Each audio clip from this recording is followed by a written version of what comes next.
at 8:49 a.m. on April 16, 2014. The Seawall ferry that was on a routine trip to Jeju Island in South Korea was beginning to lean very badly to one side. The ferry had recently undergone illegal renovations, adding a whole bunch of new rooms to the top of the ferry that made it much more profitable, but dangerously top-heavy. Corrupt regulators who were bought off with fancy dinners and travel allowed the ship to sail unsafe despite never having stepped foot on board. On April 16th, the day this ferry is making its way to Jeju Island and is now leaning to one side, ferry workers had loaded twice the legal limit onto the ferry and then hadn't properly secured really any of it. So as the badly balanced Seawall ferry is making its way out to Jeju Island, it hits some very strong currents and makes a sharp turn to avoid them, causing the ship to begin to keel over. As soon as it begins to keel over all at once to one side of the ship, causing it to completely roll over on its side and begin sinking. On board were 476 passengers, of which 325 were high school students on a school trip.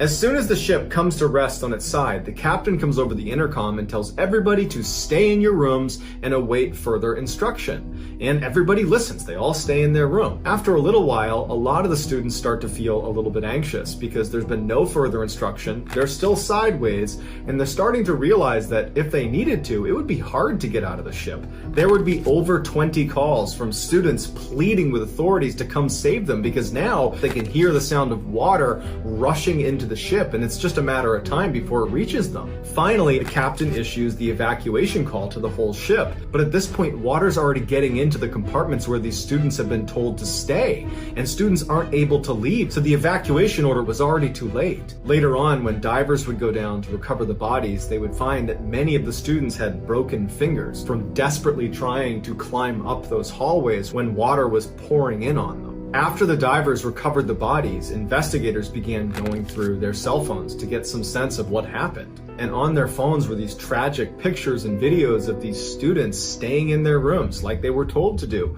just waiting for their captain to give them further instruction that never came. The captain actually abandoned ship right after that 9:30 call to evacuate came when hundreds of students were still down below. He left the ship. So they were totally on their own, just waiting for help that never came.